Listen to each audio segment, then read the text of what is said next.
A peaceful day on a beach in Sicily, July 10th, 2013. A small group of Canadians have come halfway across the world to mark the place where 70 years before, in World War II, the liberation of Europe began. These people are strangers, but they have one thing in common, a mission to reclaim lost history. For the next 20 days, they will walk 300 kilometers under the hot Sicilian sun. They will make this grueling pilgrimage on foot and mark the spots where Canadian soldiers lost their lives. Along the way, their feet will bruise, their skin will blister, but they will carry on in honor of those who made the ultimate sacrifice 7 decades before in a land so far from home. And they will meet and share a unique remembrance with Sicilian people whose memories of that dark time run deep. By the end of the journey, the group of Canadians will number more than 300. A forgotten World War II campaign will be firmly entrenched in their hearts and memories, and new relationships forged with those who lived where battles were waged, where blood stained their soil.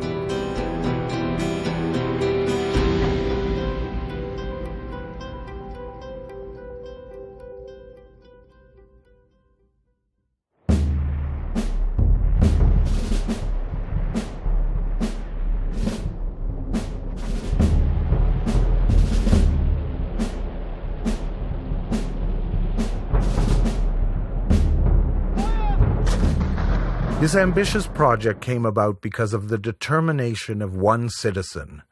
Steve Gregory is a Montreal businessman who had never before thought much about remembrance beyond wearing a poppy on November 11th. This project got started at our dinner table, listening to the stories of a veteran who told us about the Battle of Osoro.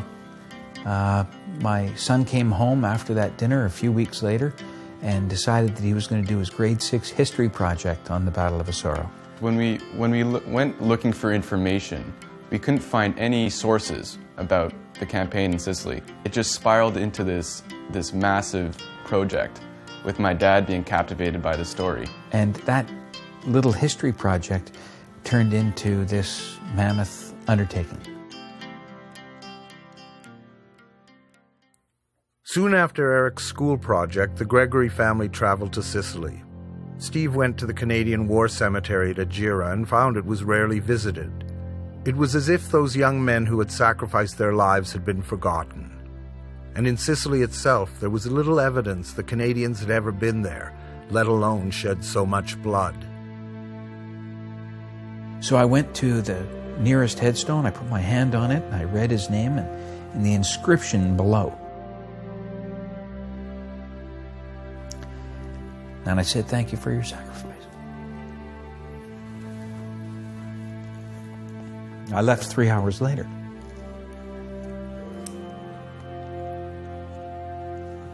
And when I left, I knew it had to be made right.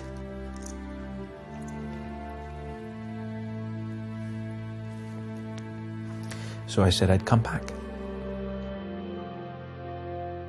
91-year-old Bob Wigmore is a veteran of the Battle of Monte Asaro and the Italian campaign. It's important for the Canadian people to know all about what happened in Sicily, because that was the start of the end of the war, as far as the Germans were concerned. Fascist dictator Benito Mussolini had ruled Italy for nearly 20 years when Germany started World War II. Mussolini signed a pact with Adolf Hitler, joining the Nazi war against Britain and France. On July 10, 1943, a year before the D-Day invasion of France, 26,000 Canadian soldiers invaded the Italian island of Sicily in their first significant combat assignment of the Second World War. These well-trained but untested troops landed on beaches adjacent to British and American forces. The liberation of Europe had begun.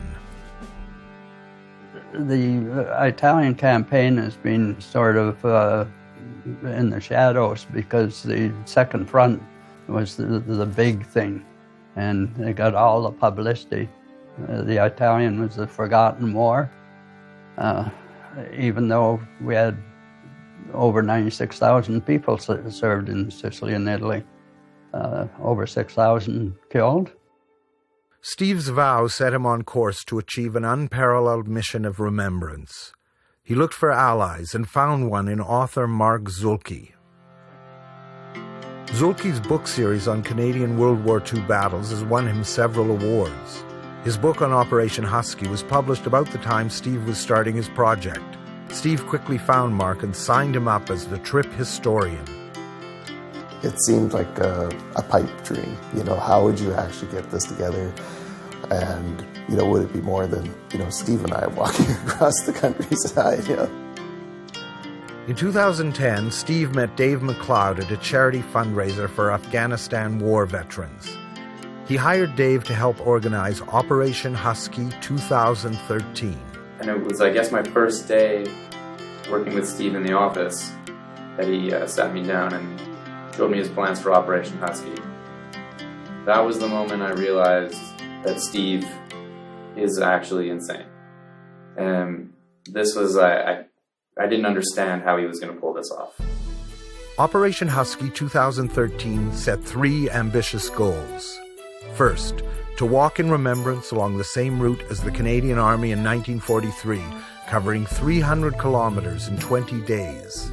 Second, to plant markers along the way to honor each of the 562 fallen Canadian soldiers and hold 24 remembrance ceremonies in towns along their path.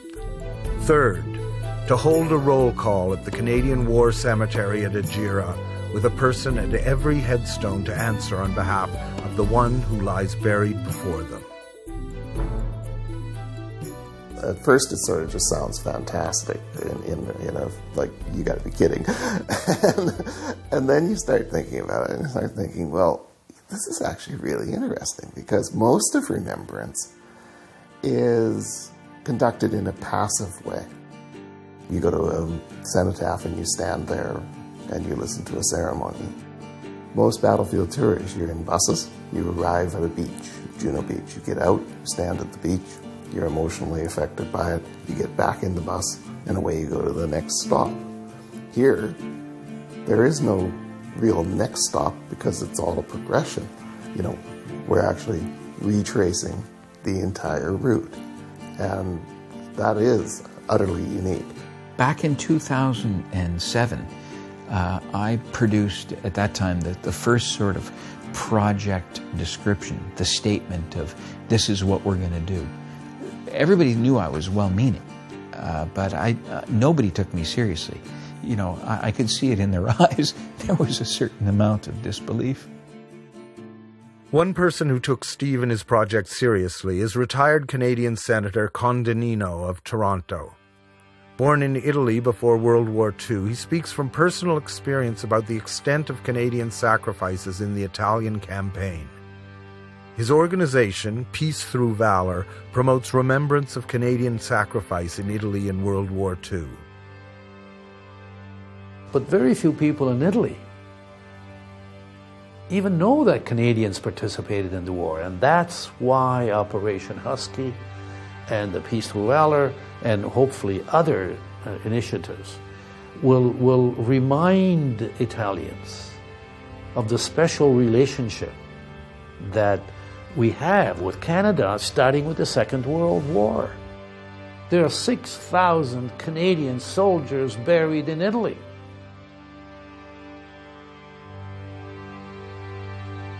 It's a story that needs to be told, at least for Canadians to understand that the sacrifice of their sons and some daughters helped to liberate me.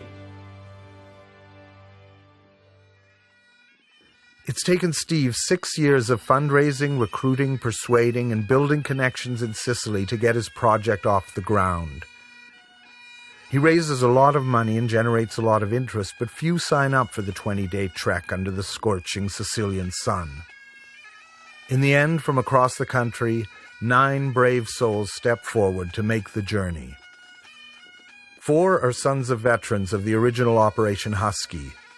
The other 5 men and women share their passion to reclaim lost history. These strangers barely know one another, But the hard weeks ahead will change all that.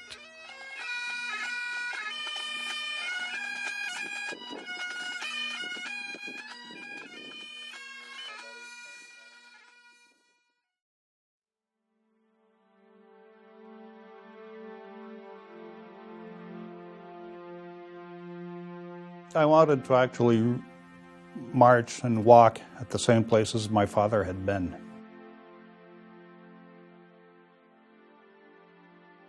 This occasion was absolutely what I had envisioned of doing. Robert Werbisky is from Montreal. His father served with the Canadian Army Medical Unit in Sicily. Like many who survived, Robert's dad didn't talk much about the war with his family. I asked my dad what's in there. So he pulled out his medals that he had. So, medals for a kid, you think your dad's a hero and all that. And he explained where the medals came from and how he got them and talked to me about that. And a few minutes, and then he just packed the medals back in the box, threw them in the bottom of the drawer. That was it. Till this day, they're still there. Terry Dolan served for 24 years in the Army Reserve. He now stands on guard for Canada as a constable with the Parliamentary Protection Service in Ottawa. His father served as a combat photographer during the original Op Husky. Terry joined the group to try to understand his father's experience. But when I found out that my dad was on Op Husky, I had a very, very hard time trying to get him to talk about the war, and every time I did, within 5 seconds, he changed the subject, so literally I got nothing out of him. As with Robert and Terry, Rod Hoffmeister heard little about the war from his father, Bert. My dad did not talk much about the battles of World War II. Like a lot of veterans, it was something that he was just uncomfortable describing. My dad was the lieutenant colonel of the Seaforths, commanding the regiment when they invaded Sicily in July of 1943. It's rather interesting. I'm going back as the honorary lieutenant colonel 70 years later, so it's kind of closing the circle a little bit. Bill Rogers became interested in Op Husky 2013 after hearing about it from Rod Hoffmeister. I met Rod at a conference, and he was saying, well, I'm going to go to Sicily. And I went, wow, that's pretty exciting. What are you going to do? Well, I'm going to walk the battlefields. I said, wow, that really is exciting. Can I come? Bill is the honorary lieutenant colonel of the 15th Field Artillery Regiment in Vancouver. Like many Canadians, Bill didn't know much about the Canadian War in Sicily. I had visited the battlefields of Normandy in Europe a few years earlier, and I'd been to Ortona. But I never had been to Sicily, and I never knew much about that particular campaign. The Reverend Don Aitchison is Padre of the 48th Highlanders Regiment of Toronto and also chaplain of Trinity College School in Port Hope, Ontario. The school has a memorial chapel dedicated to alumni who lost their lives in war. Aitchison has a personal mission to walk the path of the one school graduate who died in Sicily. And he must find the spot where Robert Osler, a 48th Highlander, fell in combat, and the place he is buried. He was there for the landings, and he was killed at the end of that campaign on July 25th. So those kinds of stories, learning about those overlaps between the school and the regiment, has been really fascinating for me as someone who remembers Osler not only in the context as the school chaplain, but also as the regiment's chaplain. Why were we participating in this march in the hot sun? 4 men whose fathers had been in the campaign. Mark Zulke and Francis had been to Sicily before. Mark had researched the campaign for his book. Don had been associated with the Army for some time as a padre. Jean had written a poem and songs about remembrance. They all brought something to the march. Philip Barry signed up for Op Husky 2013 the moment he heard about the trip. Phil is a retired career officer with the Canadian Armed Forces. His father served in Sicily too.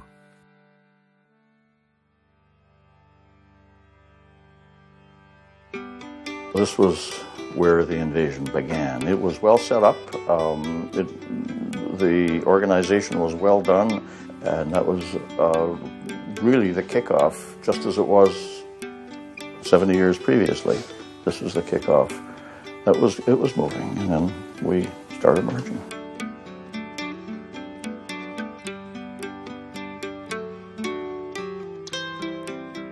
When we came into the town, there were children waving Canadian flags. There was a band. The pipes and drums were playing. People are cheering. People in the upstairs windows are waving to us. We came into the town square. There were dignitaries, soldiers with huge ranks, and all sorts of people there to be spectators. I realized probably for the first time that this was going to be a remarkable adventure.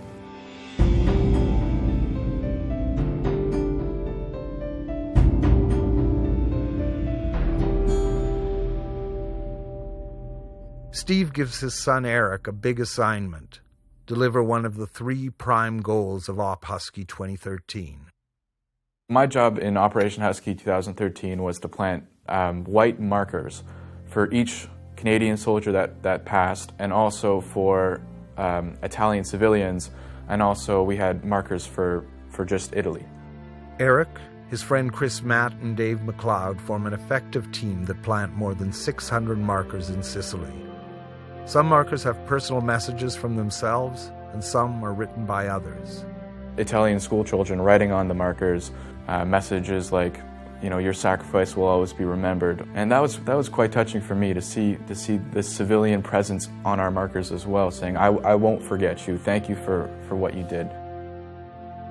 Despite 6 years of planning and preparation, it takes the group several days to find the best way to hold their roadside remembrance ceremonies. We came along to the markers, and so as we walked past them, I sort of said, oh, here are the markers.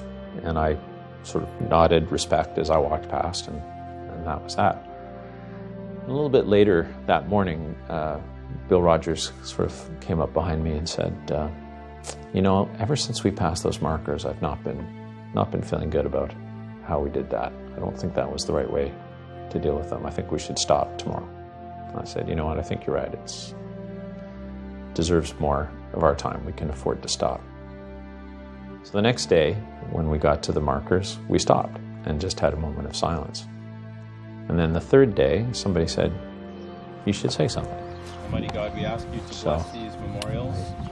Came up with a little prayer. In this place.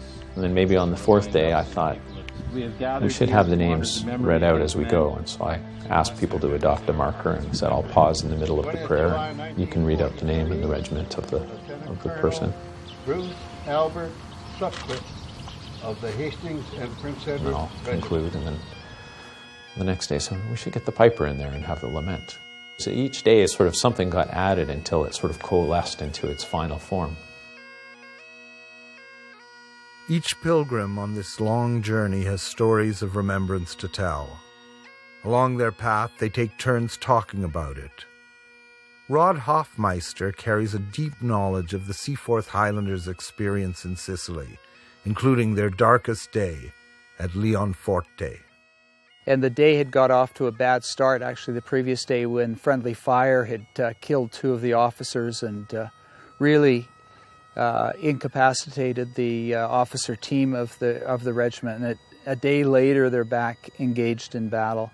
They were not taking the town itself, but were on a pincer movement around both sides to block the road out of town. And they just encountered horrific resistance every step of the way.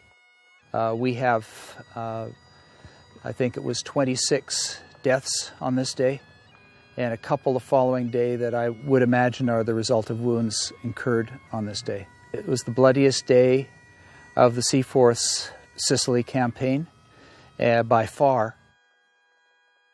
And Leonforte is the first street battle the Canadian forces had ever fought.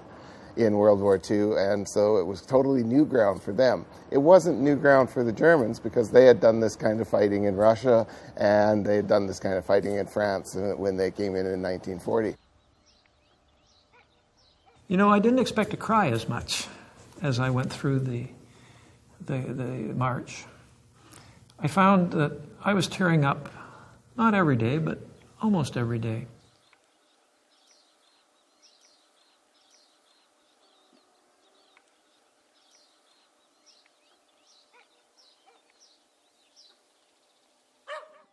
It was deeply moving, and I shared that experience with a small group of friends.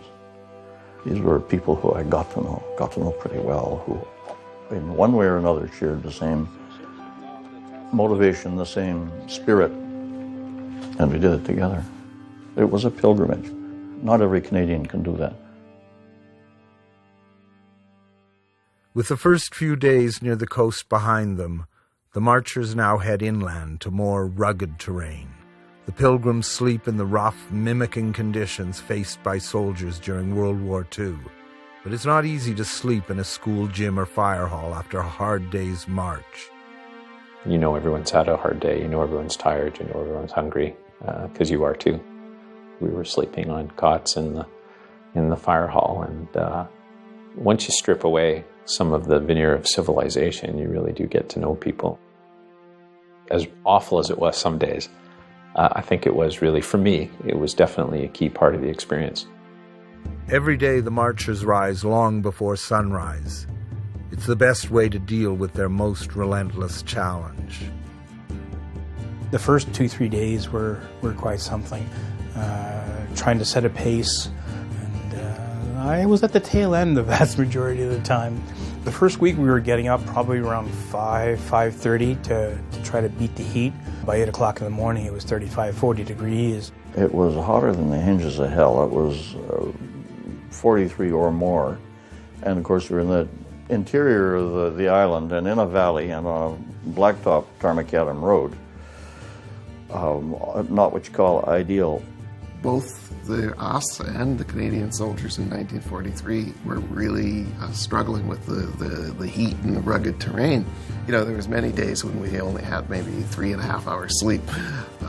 It was like one of them after another. And that was very much the thing with the Canadian troops as well, is they were often operating in the darkness to take advantage of the cool weather. Some of us were getting hurt. There were heat rash incidents, twisted ankles.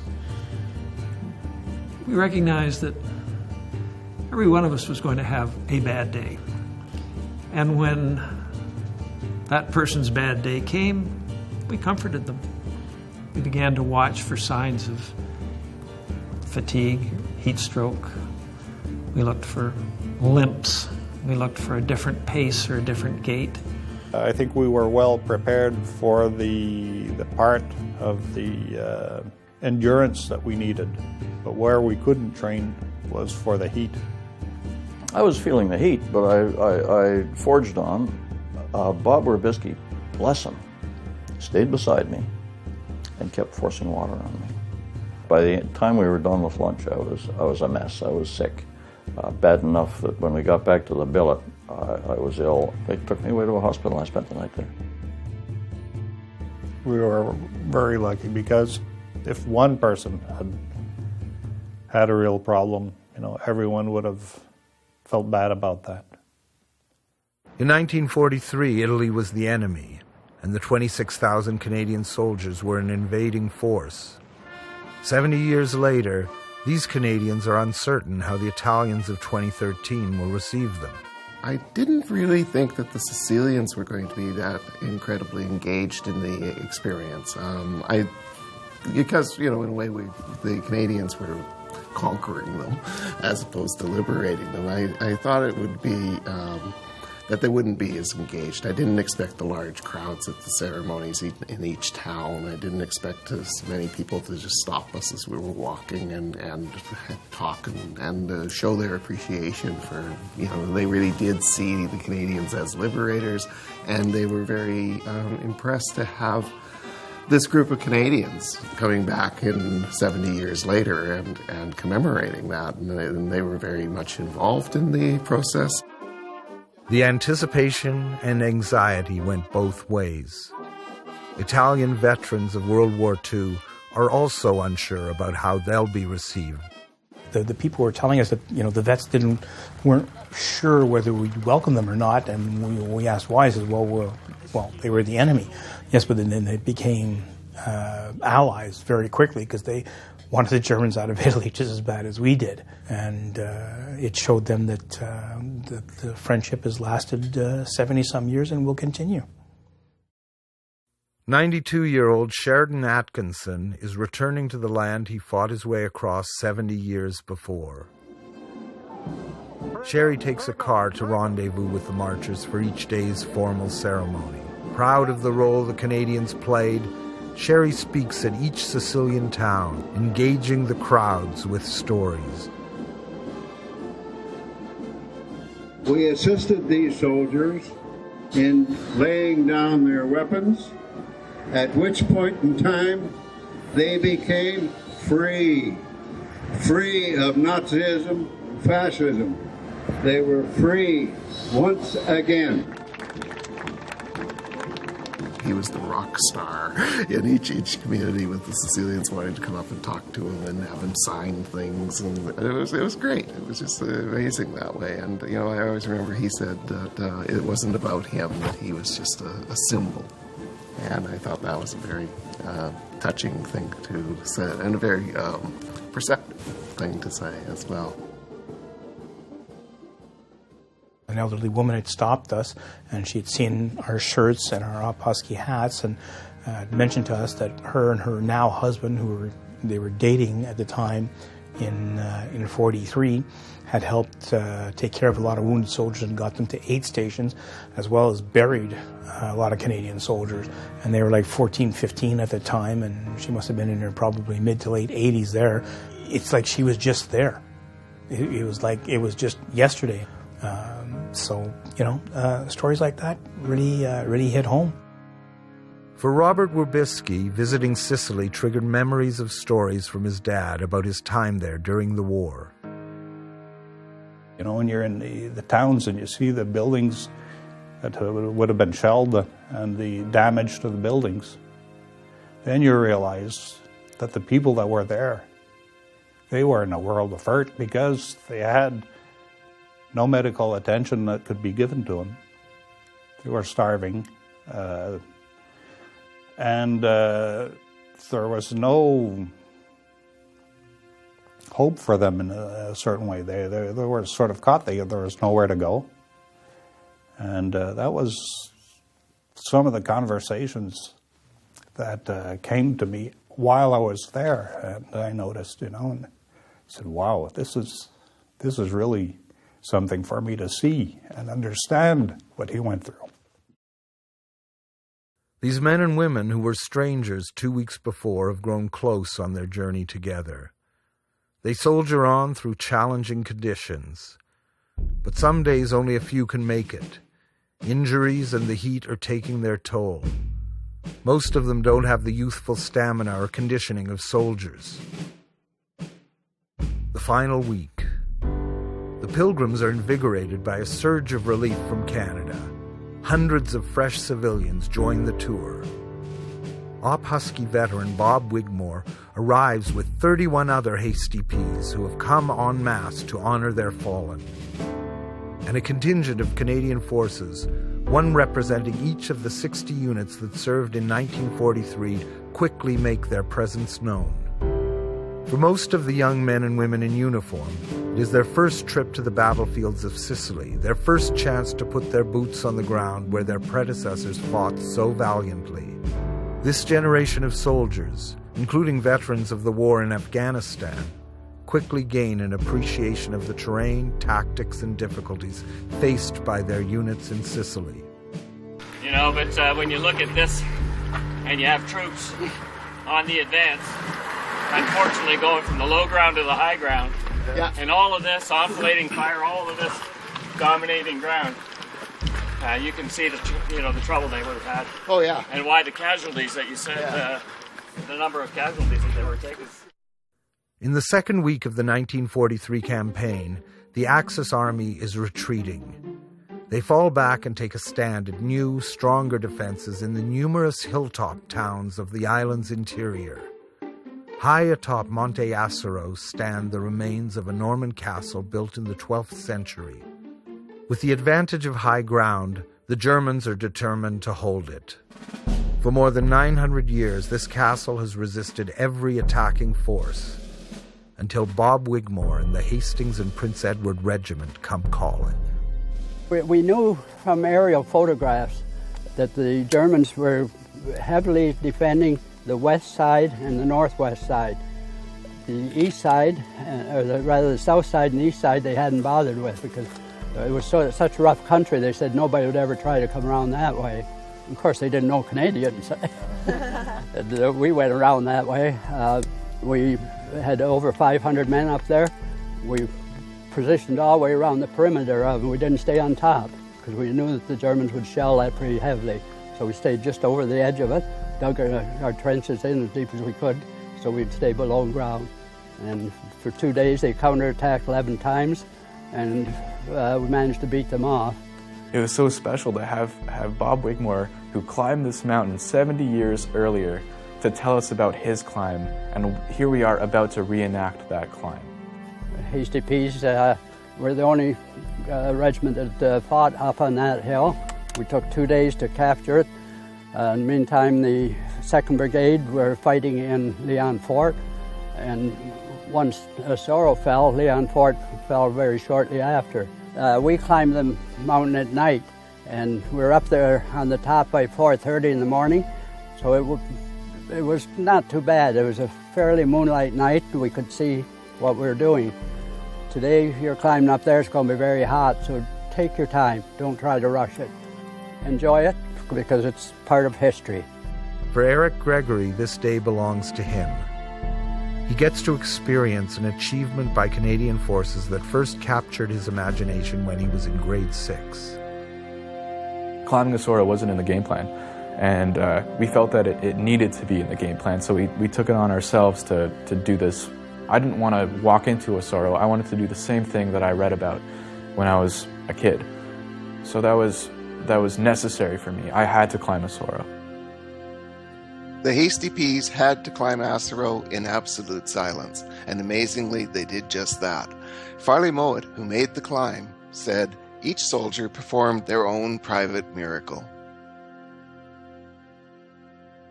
Steve Gregory wants to climb Monte Acero with his son and close the loop on a story that began with a veteran's stories at dinner and a school project 6 years earlier. But the trail had taken its toll, and fate had something else in mind. The day before Sorrow, I was recovering from my bout with heat stroke. Eric knew that I wasn't in full form. And when we were discussing a Sorrow, he very forcefully put his hand on my chest, pushing me back. And he said, "Dad, I'm going to do this for us." That was it.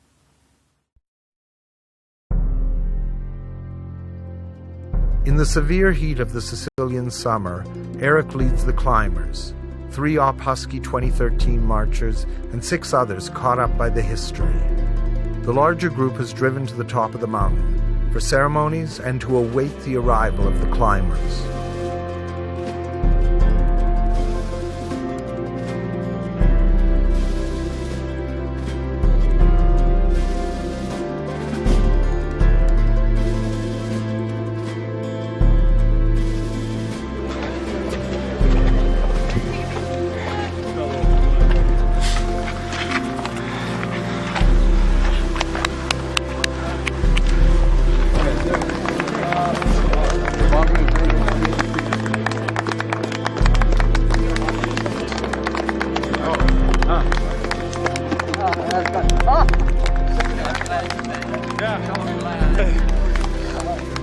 The battle for Monte Acero was intense. Miraculously, losses were relatively light. 8 hasty peas died holding that hill. General Bernard Montgomery, who commanded the 8th Army, he wrote that it was a battle that shortened the Sicilian campaign by 5 days. We established a reputation as a division of Canadians who could not be expected to do the expected, could just go and improvise, and that also were incredibly tough and would not be pushed back and defeated. We would keep on coming and keep on coming, and it was for that reason that the 1st Canadian Infantry Division was dubbed by the Germans themselves as the Red Patch Devils, because when they did everything that they would normally do that would force the British, the Americans, the Russians, or whatever to go to ground, the Canadians would keep coming at them. The surprise victory at Asaro made it one of the most important battles so far in the campaign. The Canadians pressed forward, the Germans fell back yet again, dug in, and met their attackers once more with increased fury. Every day there was more death, so we had to plant more markers. So it just grew and grew and grew and grew and grew. And in the middle of the trip, we were planting like 60 markers, maybe 40, 50 a day. At times, the names on the markers that the marchers see and read aloud strike close to home. I'd find one with, there were 8 medical people that were killed. Some from 4-field Dam, some from 5-field Dam. So basically my dad would have known these people, from the medical unit he was in. And I said to myself that my father would have been very proud of them. Nisoria, July 25th. 70 years after a pitched battle, Don Aitchison arrives at the place he came all this way to see. To find the spot where he died, we had to go up to the top of the hill there. And we got up and were reading the records of the battle and finding the spot. And then once we'd basically found the spot, I turned and looked towards Ajira, which was just off in the distance, and it was such a great shot. And I took a picture of it, and that's been the screensaver on my phone ever since I got home. So every time I look at my phone's home screen, I'm sort of brought back to that hillside, and it does mean a lot to me to think that I have been there, that I made the trek and persevered in finding the spot. And hard to communicate just why it's important to me, but it is important to me. Like, I can see that I'm treasuring those moments. Bob Wigmore and Sherry Atkinson remember Nisoria all too well. They were both lucky to survive the 3-day battle. Because we were told the Germans were a mile and a half past there, we were a little too casual. I think partially because we've been so successful without really getting into big fights yet, that we were getting a little careless. And just as I come around the corner, this German come around the corner too, and we bumped into each other. He recovered faster than I did. He had his rifle with the bayonet on pointed out, and he almost instantly was recovering and coming right at me, and that bayonet was coming from my stomach. And my training was so good that I can remember just plain and everything tell myself, you've got to go up and to your left and grab his rifle. And then that's what I did. I went up like that, and I grabbed his rifle, and instead of the stomach, it caught me in the knee. And I went down with the rifle in my hand, and he turned and ran with the other German was with him. And my 2 men, by the time they stumbled across me, they were gone. Bob Wigmore was hospitalized. Later, he was able to rejoin his regiment. Nisoria nearly cost Sherry Atkinson his life. He was wounded so badly, he never saw combat again. We got just blanketed with mortar fire and German 88 fire in our position. And you couldn't move. There was no way you could. and I was in a half-crouched position. I'd been lying down, and I was just about two-thirds of the way up to straight. And damn it if he didn't drop an 88 right at the corner of that tank. Now, if it had been around the corner where I was, you'd have been picking up pieces. But I got one piece across the corner of the tank, which went in to my right shoulder. And I went to our regimental aid post, and the Padre came along and he said, "Sir, would you like the last rites?" And I said, "Hell no, I'll be back in about 3 weeks." Well, 9 months later, I'm discharged. My blood is in the earth of this town. And so, I feel that I am one of you.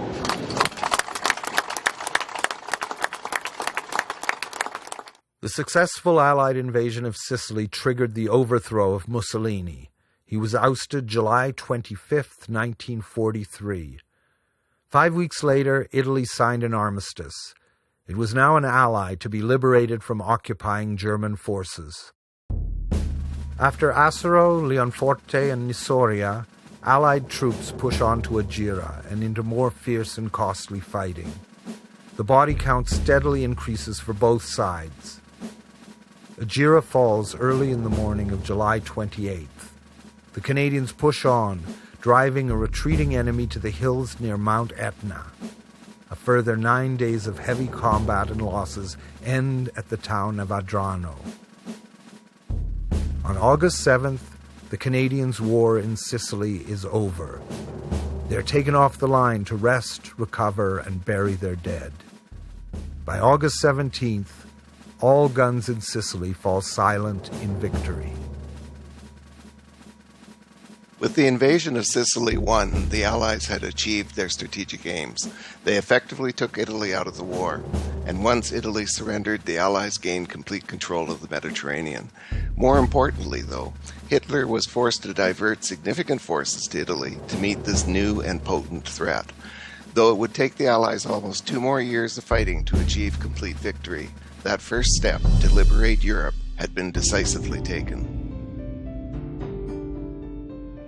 July 30th, the Canadian War Cemetery at Agira, Sicily. It's the biggest day of Op Husky 2013. The normally quiet cemetery is crowded with visitors. Hundreds of Canadians have answered the call of Steve Gregory and crossed the Atlantic to join him to reclaim lost history. Hundreds of Italians arrived to join them. Civilians and military of both countries stand alongside one another to share in a remembrance ceremony unlike any other. Personally, and I think all the marchers we felt a bit ambivalent coming up to the last day because we had become so close in the previous 3 weeks. And all these people were flying in to join us, which was great, but also somehow, I don't know, I don't want to say the wrong thing here, but it was like they hadn't earned it. It was too easy for them to just come on the last day. And how could they possibly understand what we now knew from what we had done? And once you got there and the different contingents were gathering, any reservations I had about it all sort of melted away because it was a new spirit, an even greater bond was forming now with the larger group. One of the things that really stayed with me was the moment when Sherry Atkinson went to take his wreath up. It was, a steep little hill, and it looked like a long walk for him to try and imagine all the memories that he would bring to bear at that moment. It was really powerful.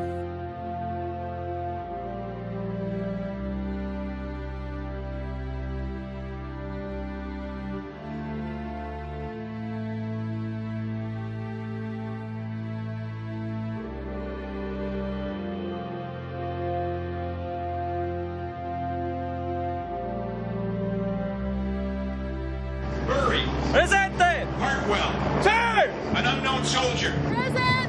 Brown. Present! Ward. Here! Sergeant B. Baxter. Cadet. Pitt. Brown. Norton. Hamilton. French. It was so representative. You had Italians, you had Canadians, you had the British representative. It was a very uniting moment. It was happening. It was building up. It was going on as here I was, Chris and I, rushing up and down these rows, tapping people on the shoulder. We're doing this. This is the culmination of our trip. This is much of what we came for. And we're honoring the fallen. That's why we're here.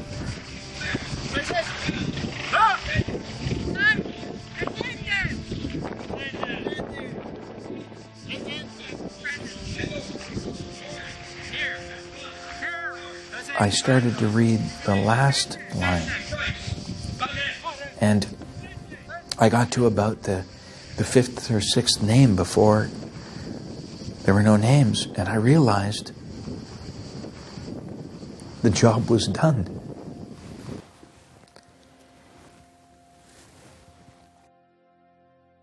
My hope is we rang that cosmic bell. They had to know they were remembered.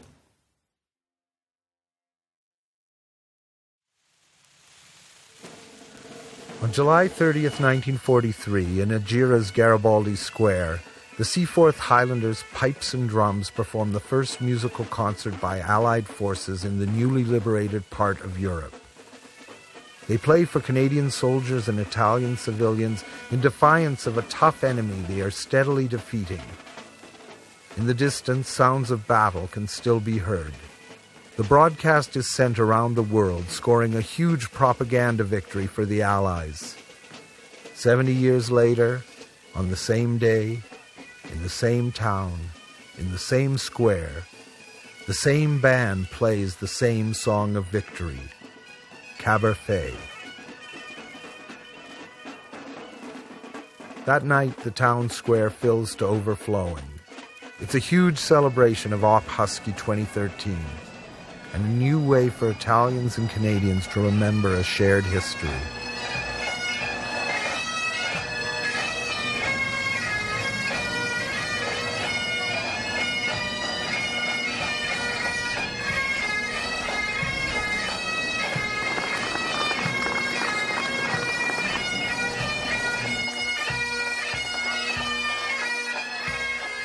For these pilgrims at the end of their journey, it has been something greater than a once-in-a-lifetime experience. Together, they defied both skeptics and the odds to mark remembrance in a whole new way. So the sacrifices of the past are not forgotten, either here at home or in the place where the liberation of Europe began.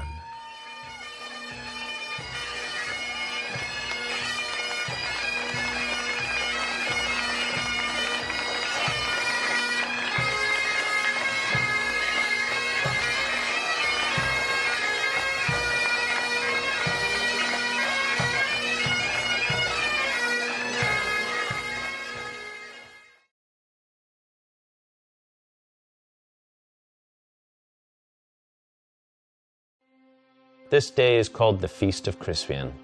He that lives this day and comes safe home will stand a tiptoe when the day is named and rouse him at the name of Crispian. He that shall live this day and see old age will yearly on the vigil feast his neighbors and say, "Tomorrow is St. Crispian." Then will he strip his sleeve and show his scars and say, "These wounds I had on Crispin's day." Old men forget. Yet all shall be forgot, but he'll remember with advantages what feats he did that day. Then shall our names, familiar in his mouth as household words, Harry the King, Bedford and Exeter, Warwick and Talbot, Salisbury and Gloucester, be in their flowing cups freshly remembered. This story shall the good man teach his son, and Crispin Crispian shall ne'er go by from this day to the ending of the world, but we in it shall be remembered. We few, we happy few, we band of brothers. For he today that sheds his blood with me shall be my brother. Be he ne'er so vile, this day shall gentle his condition, and gentlemen in England now abed shall think themselves accursed they were not here, and hold their manhoods cheap, whilst any speaks that fought with us upon St. Crispin's Day.